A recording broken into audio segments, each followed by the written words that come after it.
Hi friends, అందరికీ నమస్కారం అండి. ఈరోజు అందరికీ కూడా శుక్రవారం కదండి. ఎందుకంటే వరలక్ష్మి వ్రతపు శుభాకాంక్షలు అండి. ఈరోజు వరలక్ష్మి వ్రతం కదా. ఈరోజైతే ఉదయం నిద్ర లేచినప్పటి నుంచి హడావిడి అయిపోతుందండి. పూజ రూమ్ అంతా సర్దేసి నీట్గా క్లీన్ చేశానండి. ముందు రోజు సర్దుదామంటే ముందు రోజు జాతర కదండి, నాన్ వెజ్ ఉండింది ఇంట్లో. అవంతా క్లీన్ చేయాలంటే ఈ టైం పట్టిందండి నాకు. అంటే గురువారం రోజు నైట్కి అయిపోయింది. మరుసటి రోజు శుక్రవారం రోజు అంతా క్లీన్ చేయించుకొని అమ్మాయి ధనమ్మ వచ్చిందండి. ధనమ్మ దగ్గర అంతా క్లీన్ చేయించాను. అలాగే అంతా గదంతా తుడిపించానండి. అంటే మొత్తం ఇల్లంతా మాఫ్ పెట్టారు అమ్మాయి. మరి పూజ గదంతా శుభ్రం చేసి క్లీన్ చేస్తున్నానండి. ఇదిగోండి హడావిడిగా ఉంటే నేను చేస్తాననేసి వస్తున్నారండి నాన్నగారు. నేను అదే వద్దంటున్నాను. వద్దు, నేను చేస్తున్నాను కదా, మళ్ళీ మీరు వచ్చి ఏం చేసేది ఇక్కడ. వాళ్ళు తొందరపాటు ఎక్కువండి, నీట్గా చేయలేరు. అందుకని నేను చేస్తానంటే వినకుండా నేను వస్తానని వచ్చేస్తున్నారు లోపలికి. వీడియో తీస్తున్నాను, ఆగు అని చెప్పాను. ఇంతలో మళ్ళా వెళ్ళి పూలు కడుక్కొని వచ్చారండి. పూలు ఎక్కడ పెట్టేది, ఇక్కడ అంతా క్లీన్ చేస్తున్నాను కదా, అంత విగ్రహాలు పెట్టేసినాక కదా పూలు పెడతాను. ఆగు, నేను చేస్తాను, నువ్వు రెస్ట్ తీసుకో అంటున్నానండి. నాన్నగారికి ఏమో 2 days నుంచి హెల్త్ కొంచెం ఇబ్బందిగా ఉందండి. నాన్నగారు అంటే మావారండి. మావారు, మీకు నాన్నగారు అమ్మ అని పిలుస్తారు కదా లైవ్లో. అలాగే ఫ్యామిలీ ఫ్రెండ్స్తో అంతా కూడా అమ్మ అనే ఫీలింగ్ వచ్చేసిందండి బాగా నాకు. నేను అమ్మని, వీళ్ళందరూ నా పిల్లలు అనే ఫీలింగ్ బాగా ఉంటుంది నాకు. అందుకని నా మాటల సందర్భంలో అలా వచ్చేసింది. మా వారు ఏంటంటే నేను చేస్తానులే అని చెప్తున్నారు. హెల్త్ బాగాలేదు కదా, నేను చేస్తున్నాను కదా, ఆగు, నువ్వు వెళ్ళి రెస్ట్ తీసుకో, టిఫిన్ చేసేసి అంటున్నాను. దోశ అయితే అక్కడ పోసి పెట్టేశానండి. ఈజీగా అయిపోయేది, ఇట్లా వర్క్ ఉన్నప్పుడు ఈజీగా అయిపోయేది. దోశ ఒకటే కదండి, చట్నీ దోశ వేసి ఇచ్చాను వాళ్ళకి. తినండి, వెళ్ళి ట్యాబ్లెట్ వేసుకొని తినేసి గమ్ముగా పడుకోండి, నేను చేస్తాను అన్నీ అని చెప్పాను. ఎవరికైనా ప్రాణం బాగలేదంటే ఎవరు ఏం చేయలేరు కదండి. లేదంటే ఏదో ఒక హెల్ప్ చేస్తూ ఉంటారు మా వారు. అలాగని ఎక్కువగా కూడా చేయించనండి. నాకంటే 10 years బిగ్ అండి. మరి నాకే ఇలాగ హెల్త్ ఇష్యూస్ ఉంటే మరి వాళ్ళకి ఎలా ఉంటుంది అని ఆలోచించే గుణం అండి నాకు. ఎందుకని ఎవరిని స్ట్రెయిన్ అయ్యేట్టుగా చెప్పనండి. అసలు నేను చెప్పను ఎవరికి పనులు. వాళ్ళే చేస్తే ఓకే. మరీ శృతి మించితే అంటే నాకు ఎక్కువ ఇబ్బంది అనిపిస్తే అప్పుడు చెప్తాను. ఆ కొద్దిసేపటికే చేయలేరండి వాళ్ళు, టెన్షన్ పడిపోతూ ఉంటారు. అందుకని రొటీన్గా నా పనులు నేనే చకచక చేసుకుంటూ వెళ్ళిపోతానండి. ఈ పూజ స్టార్ట్ చేసినప్పటికీ 7:30, 8 ఇంకాలు ఆ టైం అండి అది. ఈ పూజ అయిపోయిన తర్వాత ఇంక నేను వెళ్ళి వంట చేద్దాము అనుకొని గదంతా శుభ్రం చేసేసి అంతా పటాలు విగ్రహాలంతా తుడిచేసి పూజకి అంతా రెడీ చేసేస్తే మళ్ళీ వంట చేద్దాం అనుకుంటున్నానండి. ఇదిగోండి ఇలాగ క్లీన్ చేసేసి పేపర్లు పరిచి శుభ్రంగా అంతా విగ్రహాలను తుడిచేసి బొట్లు, గంధము బొట్లు, కుంకుమ బొట్లు అన్నీ పెట్టేసి దాని తర్వాత వెళ్ళి వంట చేశానండి ఇవాళ. ఇదిగోండి మధ్యలో కరెంట్ పోయిందండి 1-2 సార్లు. కొంచెం బ్లాక్గా వచ్చిందండి. ఒక 2 seconds 4 seconds అట్లా ఏమనుకోకండి. ఇంకా అది డిలీట్ చేసే టైం కూడా లేదు నాకు. అది ఎలా డిలీట్ చేయాలో ఇంకా నేర్చుకోవాలండి. కొన్ని ఇంకా నేర్చుకోవట్లేదు నేను. ఎంతవరకు అవసరం అంతవరకే తీసి పెట్టేస్తున్నాను. ఇదిగోండి ఇక్కడ అమ్మవారిని రెడీ చేస్తున్నానండి. తీరా టైం అన్నీ చేసేసానండి. కొబ్బరికాయ కొట్టే టయానికి చూస్తే అన్నీ రెడీ చేసి కొబ్బరికాయ కొడదాం ప్రసాదాలు పెట్టేసాను. చూస్తే శుక్రవారం కదండి ఈరోజు. 10:30-12 రావుకాలము గుర్తొచ్చింది. రావుకాలం పెట్టేసి 10 minutes అయిపోయిందండి. ఇంకేం చేయను, ఇంకా ఇదే టైం వేస్ట్ చేసుకోకూడదని లైవ్లోకి వచ్చేసాను. లైవ్ చేశానండి. మిస్ అవుతానేమో నిన్న సాయంకాలం అనుకున్నా మనకు పని అవ్వకపోతే మార్నింగ్ లైవ్ కట్ చేసేద్దాము అని. కానీ టైం దొరికింది కాబట్టి లైవ్ చేశానండి. ఇదిగోండి అమ్మవారి విగ్రహం మట్టితో తయారు చేసిన బొమ్మను తెచ్చుకున్నానండి.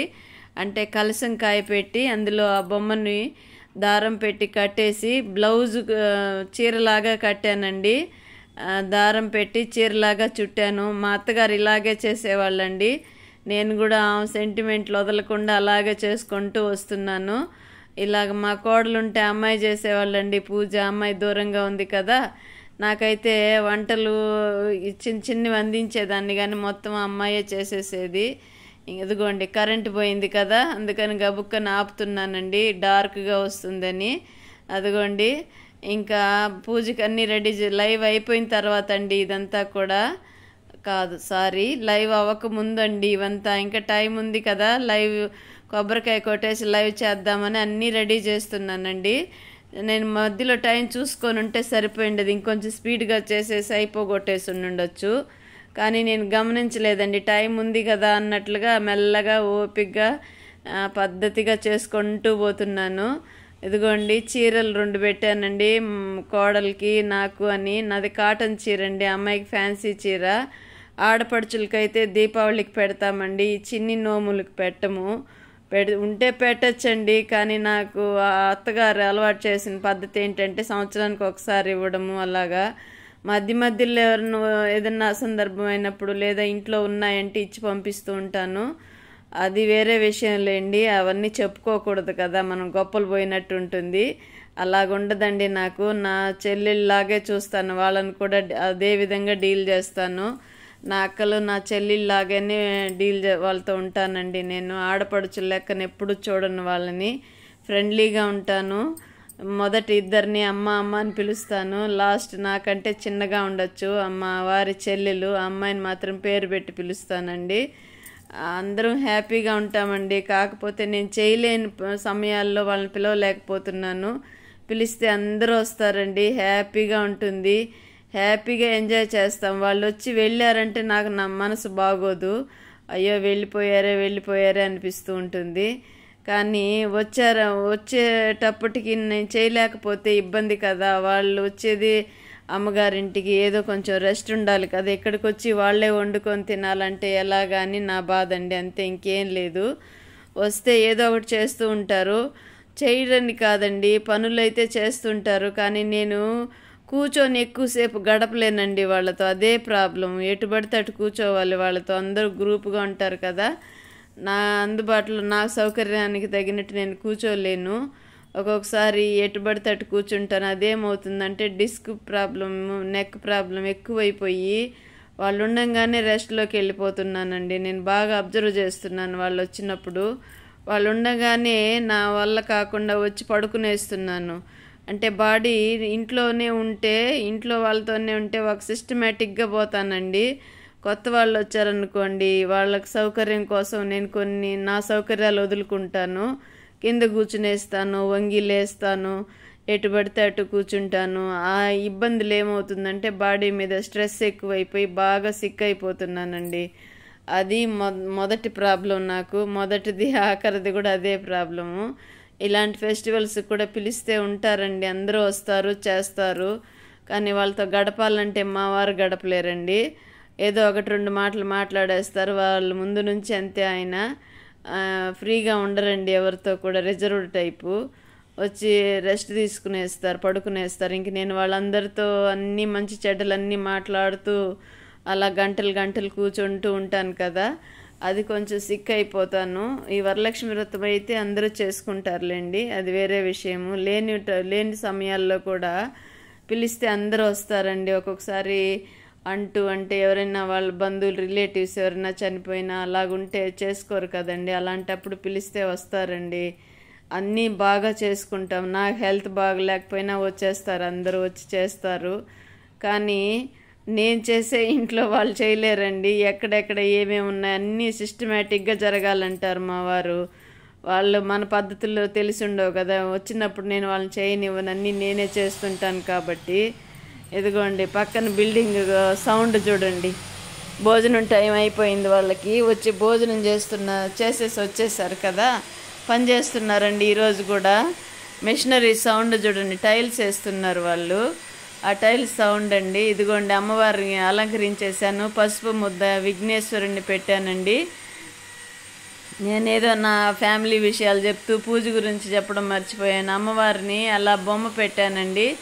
నా దగ్గర ఉండే నగలు నల్ల పూసల చైను, లాంగ్ చైన్ ఒకటి ఉందండి చిన్నది, అది వేశాను, అలంకరించేసి రెడీ చేసి వచ్చానండి. ఇదిగోండి పాయసం చేస్తున్నాను, పులిహోర, పాయసము, పెరుగన్నము, బెల్లం ప్రసాదం అండి. అమ్మవారికి ఇష్టమైన 3 రకాలు రైస్, ఒకటి స్వీటు అంటే పాయసము, సేమియా సగ్గుబియ్యం పాయసం అండి. అలాగే గారెలు చేశానండి. గారెలకే ఇది కట్ చేస్తున్నాను. కొత్తిమీర అలాగే కరివేపాకండి. మినప్పిండి రుబ్బి పెట్టేస్తున్నాను. నైటే రుబ్బి పెట్టానండి. తెల్లవారితో కొంచెం ఈజీగా ఉంటుంది. నేను అనుకున్నాను లైవ్ టైంకి అంతా చేసేద్దాము అనుకున్నానండి. అన్నీ అయిపోయినాయి. కొబ్బరికాయ కూడా కొట్టేస్తుంటే పోయిండేది. రావుకాలం పెట్టిన తర్వాత పూజ కదండి, చేయకూడదనేసి ఆపేసానండి. అంతే, కొంచెం ఒక 10 నిమిషాలు తేడా అంతే. ఇంకా అలాగ అయిపోయిందండి ఈరోజు పూజ. ఇదిగోండి సన్నగా చాప్ చేసుకుంటున్నానండి. కొత్తిమీర చాలా ఎక్కువ వేసామనుకోండి గారెల్లో ఉల్లిపాయలతో పాటు. అవునండి, ఇంకొక విషయం, దేవుళ్ళకి పెట్టేటప్పుడు, దేవతలకి దేవుళ్ళకి పెట్టేటప్పుడు వితౌట్ ఆనియన్ ఫుడ్ పెట్టాలండి. అది మీకు చాలామందికి తెలిసి ఉండొచ్చు, కానీ తెలియని కొత్త పిల్లలు ఉంటారు కదా, వాళ్ళ కోసం చెప్తున్నాను. ఏదైనా వితౌట్ వెల్లుల్లి ఉల్లి వేసి పెట్టాలండి దేవుళ్ళకి, అది శ్రేష్టము అంటారు. అదిగోండి గారెలు వేస్తున్నాను. ఎందుకో పెను కదిలింది కదా, ఆయిల్ ఎక్కడ ఎగిరి పడుతుందో అని కొంచెం దూరంగా జరిగానండి. సెల్ కూడా చూసుకోలేదు. కమ్మితో అలాగన్నాను, అది కదిలినట్టుంది. ఆయిల్ ఎక్కడ పడుతుందో అని బ్యాలెన్స్ చేశానండి. అంతేనండి, గారెలు కూడా చేసేసాను. ఇది బెల్లం ప్రసాదం అండి. అన్ని ఐటమ్స్ ఉండేటప్పుడు ఎక్కువ తినరు కదా, అందుకని మొన్న గంగ జాతర రోజు కూడా, అంటే గంగమ్మ తల్లి జాతర రోజు కూడా చేసిందంతా మిగిలిపోయిందండి. అందుకని కొద్దిగా చేశాను బెల్లం ప్రసాదము. ఇదిగోండి గారెలు, మన వెరైటీస్ అండి, అమ్మవారికి పెట్టే వెరైటీస్. గారెలు, పెరుగన్నం అమ్మవారికి చాలా ఇష్టం కదండి. సేమియా సగ్గుబియ్యం పాయసం అండి. పాలు అంత పోసి పలసగా చేశానండి. బెల్లం వేసి చేశాను. ఎందుకో కొంచెం గట్టిపడింది చూడండి, ఎంత పలసగా చేశాను. గిన్నెడు అయిపోయింది, అది కొద్దిగానే ఇంత అయిపోయింది. ఇదిగోండి పులిహోర అండి. మా అబ్బాయికి ఇష్టమండి పులిహోర. లెమన్ రైస్ తినడు అబ్బాయి, ఆడికి ఇష్టమని పులిహోర కలిపానండి. అలాగే ఇంకా 5 ఐటమ్స్ అయినాయి కదండి, చాలే ఇంకా మనకు ఓపుకున్నంత వరకు ఇవే చేద్దాంలే అని చేశాను. ఇంకా కొబ్బరికాయ కొట్టే టయానికి రావుకాలం పెట్టేసింది కదా, ఇంకొచ్చేసానండి. సగం పనులు అయిపోయినట్టు అయిపోయింది ఇవాళ. తర్వాత పూజ కూడా చేసేసానులేండి, అయిపోయింది పూజ కూడా. అన్నీ చిన్న కప్పుల్లో పెట్టానండి. చేసిన పదార్థాలన్నీ కూడా చిన్న కప్పుల్లో పెట్టి విస్తర వేయకుండా, ఈసారి నాన్నగారికి అంటే మా వారికి హెల్త్ ఇష్యూ ఉంది కదండి, వెళ్ళలేక పడుకునేశారు. అరటి ఆకులో పెట్టేదాన్నండి ఫుడ్ అంతా, చేసిన పదార్థాలు నైవేద్యాలు.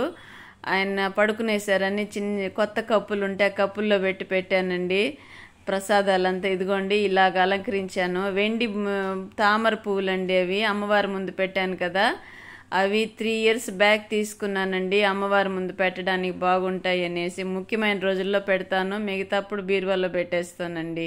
అంటే బీరువాలో అంటే స్టోర్ చేస్తా జాగ్రత్తగా.